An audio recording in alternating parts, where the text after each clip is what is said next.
Hello students. आज हम start करने जा रहे हैं अपने BSc second year fourth semester chemistry की यूनिट फर्स्ट के कुछ इम्पोर्टेंट क्वेश्चन, जिसमें हम लगभग 50 इम्पोर्टेंट क्वेश्चंस डिस्कस करेंगे। तो चलिए शुरू करते हैं।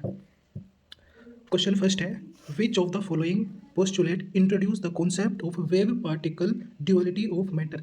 इनमें से कौन सा लॉ है या फिर हाइपोथेसिस है जो मैटर के डुअल नेचर को बताता है, मतलब जो मैटर होता है वह पार्टिकल नेचर भी शो करता है और वह वेव नेचर भी शो करता है। तो इसी डुअल नेचर को किसने बताया था? तो यह बताया था डी ब्रोगली हाइपोथेसिस ने। ऑप्शन सी क्या हो जाएगा?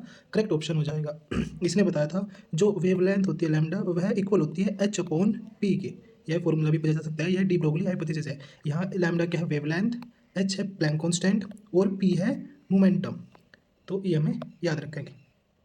क्वेश्चन सेकंड की तरफ चलते हैं। The wavelength of a matter wave is given by the equation. अभी हमने पीछे पढ़ा पिछले क्वेश्चन में, जो वेवलेंथ है किसी भी मैटर की वह किससे बताई जा सकती है? तो वह simple lambda equals to H upon P से बताई जा सकती है। तो ऑप्शन सी हो जाएगा हमारा करेक्ट ऑप्शन।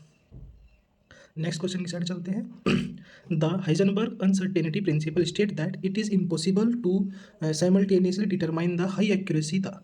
मतलब सिंपल जो हाइजेनबर्ग अनसर्टेनिटी प्रिंसिपल था वह क्या बताता था? तो सिंपल वह बताता था कि किसी भी एटम के अंदर इलेक्ट्रॉन की मोमेंटम और उसकी पोजिशन एक साथ निकालना इम्पॉसिबल है। तो सिंपल क्या ऑप्शन हो जाएगा? Option number B, the position and momentum of a particle is impossible to determine simultaneously.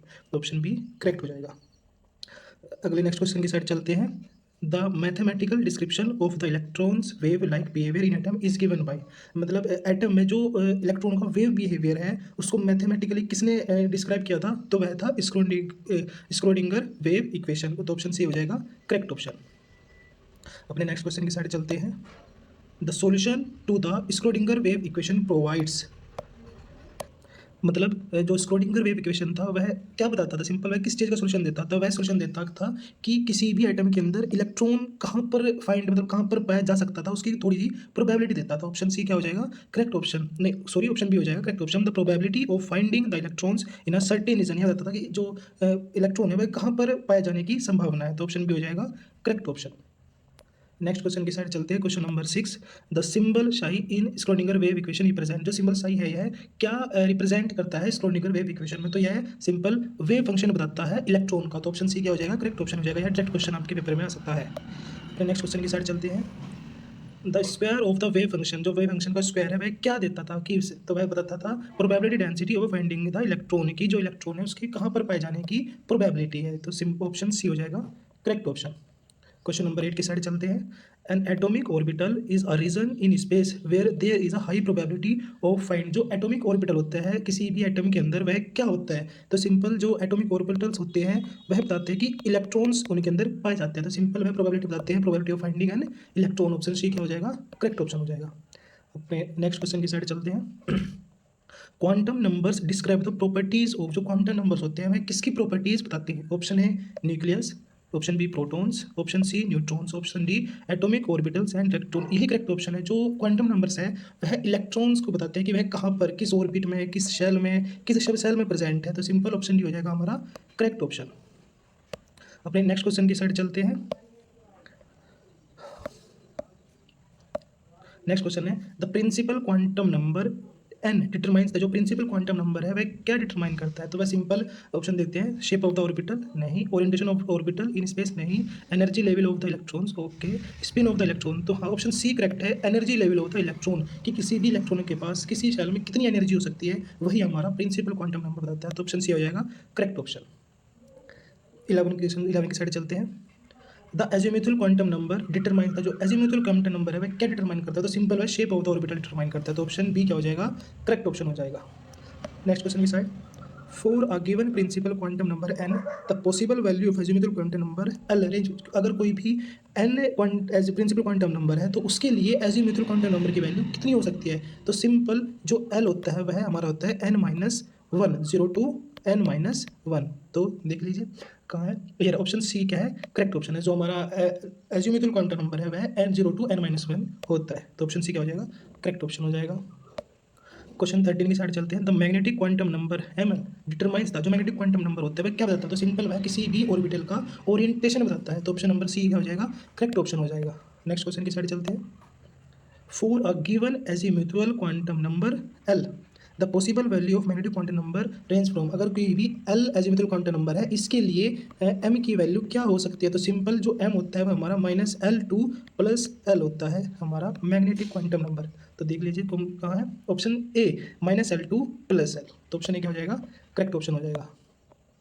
Question 15, the spin quantum number describe, जो स्पिन क्वांटम नंबर है वह क्या डिस्क्राइब करता है, तो सिंपल वह डिस्क्राइब करता है intrinsic angular momentum of electron, की जो इलेक्ट्रॉनों का एंगुलर मोमेंटम है वह कैसा है, क्लॉकवाइज है या फिर एंटी क्लॉकवाइज है, तो ऑप्शन नंबर क्या हो जाएगा, डी करेक्ट हो जाएगा। अब क्वेश्चन नंबर 7 कौन सा हो गया, क्वेश्चन नंबर 17 की साइड चलते हैं।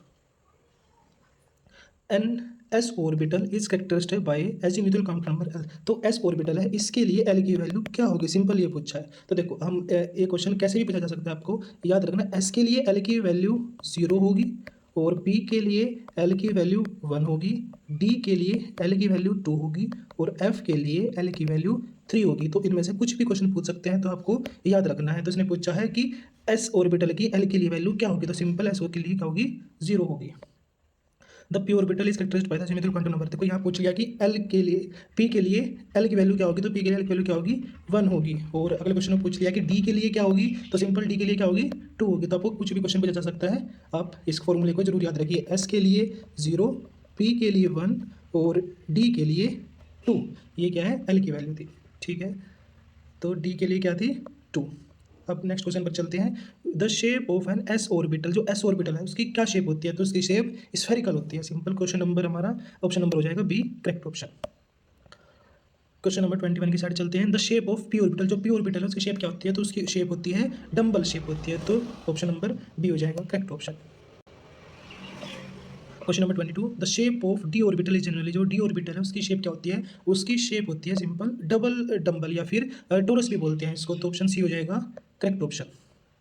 क्वेश्चन नंबर 23 की साइड चलते हैं। The radial wave function describe the, जो रेडियल वेव फंक्शन है वह क्या डिस्क्राइब करता है, तो सिंपल में बताता है probability of finding the electron at a certain distance from the nucleus, तो यह बताता है कि न्यूक्लियस के कितनी दूर या फिर कितनी डिस्टेंस पर जो इलेक्ट्रॉन है वह पाया जा सकता है, तो ऑप्शन सी क्या हो जाएगा, करेक्ट ऑप्शन हो जाएगा।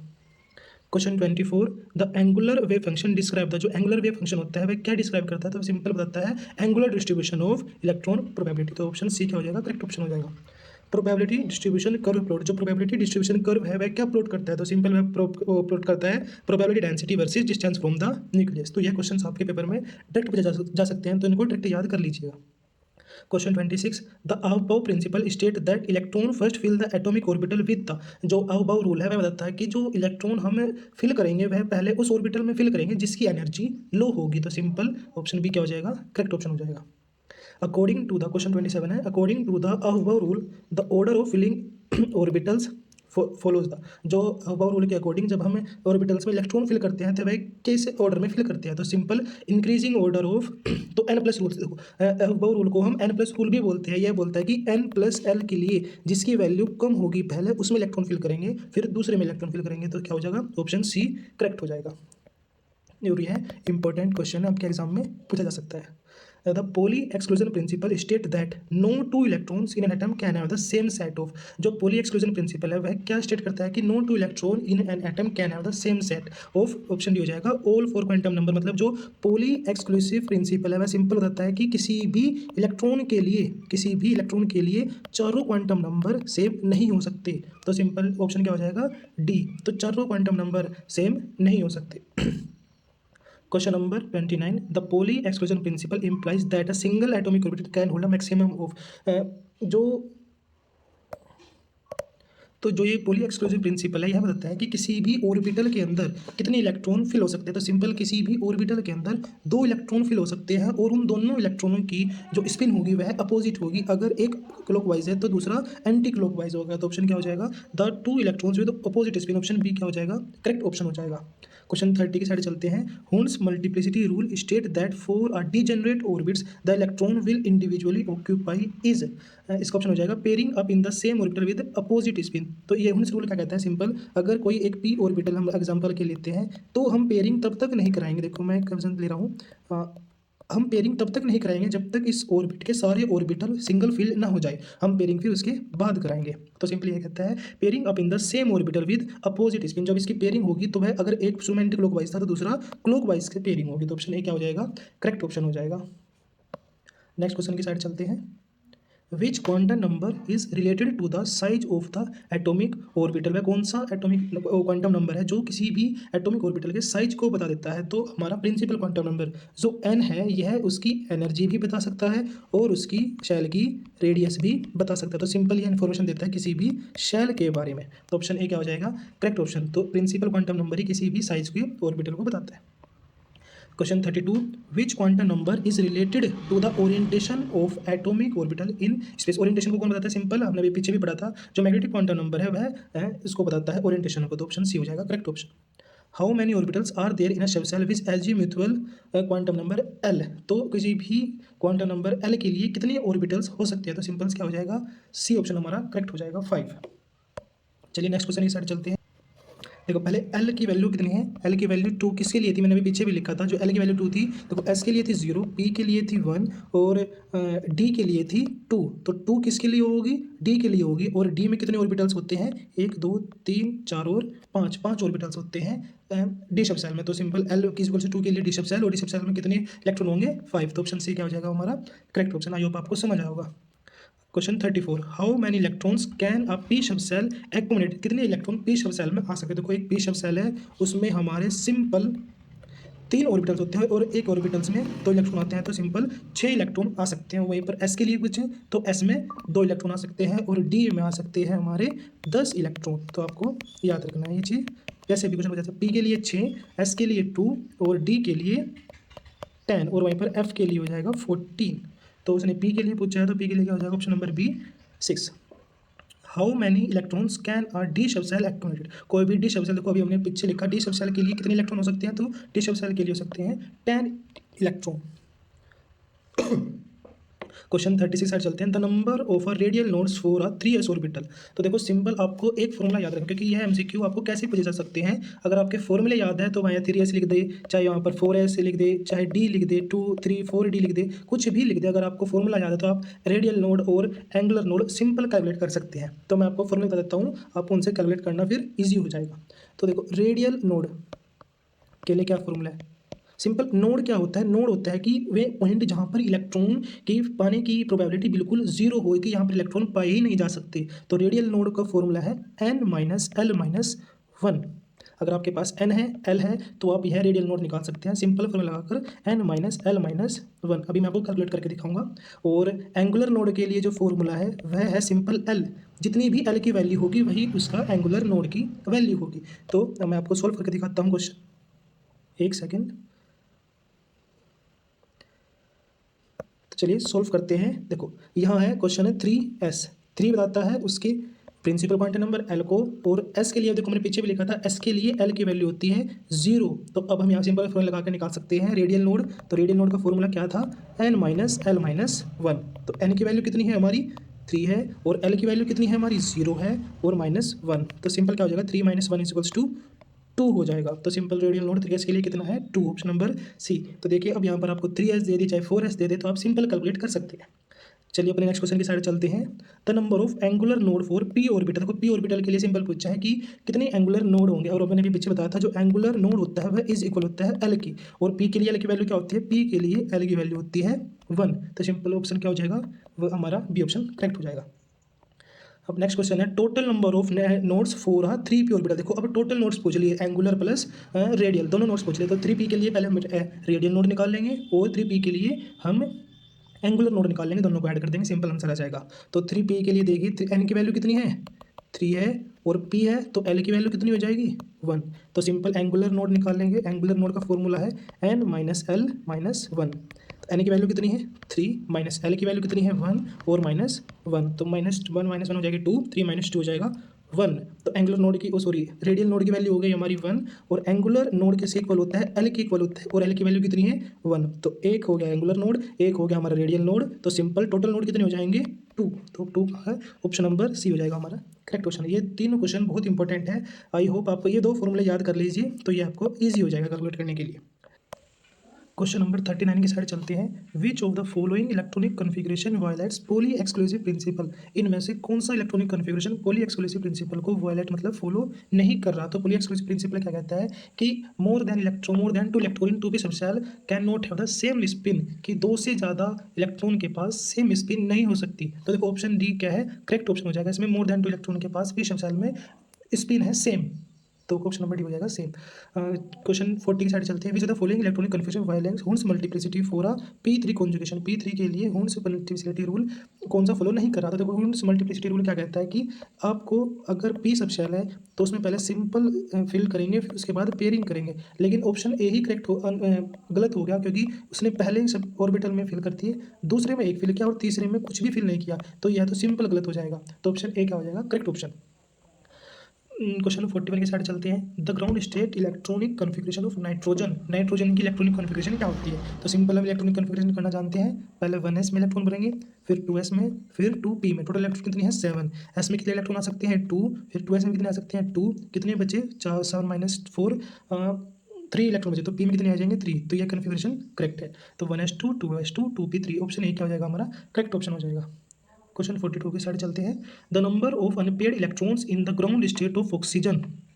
एक ऑक्सीजन 8 एटम है, उसके पास ग्राउंड स्टेट में कितने अनपेयर्ड इलेक्ट्रॉन है। तो हम यहाँ कैलकुलेट करेंगे, तो सिंपल हम इसका इलेक्ट्रॉनिक कन्फिग्रेशन करके देख लेंगे। तो वही 1s 2s 2p, तो 8 इलेक्ट्रॉन फिल करने हैं। एस में कितने आ सकते हैं 2, एस में 2s में कितने आ सकते हैं 2, 4 फिल हो गए, तो कितने बचे 4। तो 2p में कितने इलेक्ट्रॉन है 4 इलेक्ट्रॉन है। अब हम p ऑर्बिटल अपना बना लेंगे। p ऑर्बिटल में अब 4 इलेक्ट्रॉन फिल करेंगे, पहले 1 2 3 और 4। अब देखो यहाँ 2 इलेक्ट्रॉन ऐसे हैं जो अभी भी अनपेयर्ड है, तो सिंपल क्या ऑप्शन हो जाएगा इसका 2, ऑप्शन सी क्या हो जाएगा, करेक्ट हो जाएगा। विच of the following orbitals have the lowest energy. किन ऑर्बिटल्स के पास क्या है, लोवेस्ट एनर्जी है। अभी हमने पीछे फॉर्मूला पढ़ा था एक अफबाउ रूल से, जिसको हम n+ रूल भी कहते हैं, कि n+l के लिए जिसकी वैल्यू कम होगी उसी की लोवेस्ट एनर्जी होगी। तो ऑप्शन ए के लिए देख लेंगे। n की वैल्यू कितनी है 2 है, और l की वैल्यू s के लिए कितनी होगी 0, तो n+l क्या आ गया इसका 2 आ गया ऑप्शन ए के लिए। ऑप्शन बी के लिए देख लेंगे। n की वैल्यू कितनी है 2 है, और एल की वैल्यू कितनी है, पी के लिए एल की वैल्यू होती है 1, तो बी का ऑप्शन आ गया 3। ऐसे सी के लिए देख लेंगे। एन की वैल्यू कितनी है यहाँ पर 3 है, प्लस एस के लिए एल की वैल्यू कितनी होती है 0, तो एल की वैल्यू आएगी 0, तो यहाँ पे कितना आ गया 3 आ गया। अब डी के लिए देख लेंगे। एन की वैल्यू कितनी है यहाँ पर 3 ही है, और पी के लिए एल की वैल्यू कितनी होती है 1 होती है, तो 3 + 1 मतलब 4। अब देखो किसमें सबसे कम वैल्यू है, यहाँ 4 है, यहाँ 3 है, यहाँ 3 है, यहाँ 2 है। देखो 2n+l की वैल्यू जिसकी सबसे कम आएगी वही एनर्जी सबसे कम होगी, तो ऑप्शन नंबर क्या हो जाएगा यहाँ पर ए करेक्ट हो जाएगा। तो सिंपल ए ऑप्शन हमारा करेक्ट हो जाएगा, तो ए ऑप्शन क्या है, करेक्ट ऑप्शन है। क्वेश्चन 44 की साइड चलते हैं। Which of the following orbitals have the highest energy. किसके पास सबसे ज़्यादा एनर्जी होगी। सिंपल वही n+ रूल से हम निकाल लेंगे। n+l की वैल्यू जिसके लिए ज़्यादा आएगी वही क्या होगा, हाईएस्ट एनर्जी वाला होगा। तो सिंपल आप कैलकुलेट कर लीजिए, मैं भी आंसर लिख देता हूँ। ऑप्शन नंबर आ जाएगा डी। आप कैलकुलेट करिए खुद से, आपका आंसर सही आएगा। तो the n+l value for 3D orbital, 3D orbital के लिए n+l की वैल्यू निकालनी है। तो देखो n+l की वैल्यू निकालनी है, 3 होगी n की वैल्यू, और d की वैल्यू l क्या होती है 2 होती है। तो अब ये n की वैल्यू है 3, प्लस l की वैल्यू कितनी है 2, 3 + 2 कितना आ जाएगा 5, तो ऑप्शन नंबर सी क्या हो जाएगा, करेक्ट ऑप्शन। 46 क्वेश्चन के साथ चलते हैं। तो n+l वैल्यू फॉर 4s, तो आप ये खुद कैलकुलेट कर लीजिएगा, तो इसके लिए होगी 4 option. For which of the following pair of electron does n+ rule predict the same energy. किसके पास n+l की सेम एनर्जी वैल्यू आएगी, तो आप कैलकुलेट कर लीजिए। इधर n+l की वैल्यू और इधर n+l की वैल्यू जिधर भी सेम आएगी वही हमारा ऑप्शन करेक्ट हो जाएगा। तो ये आप चेक करोगे तो ऑप्शन डी करेक्ट होगा। 3D के लिए भी n+l की वैल्यू सेम आएगी, और 4p के लिए n+l की वैल्यू सेम आएगी। क्वेश्चन नंबर 48 की साइड चलते हैं। The radial probability distribution curve for 1s orbital shows a maximum probability at. तो ये क्या बताती है, ये बताती है a certain distance from the nucleus. ये आपने पीछे भी करा था क्वेश्चन। क्वेश्चन 49 की साइड चलते हैं। The angular probability distribution for a pz orbital is concentrated along the z axis. तो इसका ऑप्शन हो जाएगा सी ऑप्शन हो जाएगा। देखो pz मतलब z के अलोंग एक्सिस पर ज़्यादा कंसंट्रेशन है इलेक्ट्रॉन डेंसिटी की, तो सिंपल सी ऑप्शन करेक्ट हो जाएगा। लास्ट क्वेश्चन की साइड चलते हैं। The number of d orbitals in a given energy level is, मतलब d ऑर्बिटल्स की ये कितनी एनर्जी लेवल होंगे, तो ऑप्शन क्या हो जाएगा सी 5। देखो डी ऑर्बिटल्स में 1 2 3 4 5, देखो 5 ऑर्बिटल्स होते हैं सिंपल, तो कितने एनर्जी लेवल होंगे 5 ही होंगे। एनर्जी लेवल्स को हम क्या कहते हैं, ऑर्बिटल्स भी कहते हैं। तो आई होप आपको लेक्चर अच्छा लगा होगा। प्लीज़ हमारे यूट्यूब लेक्चर को सपोर्ट करिए और वीडियोज़ बनाएंगे। Thank you.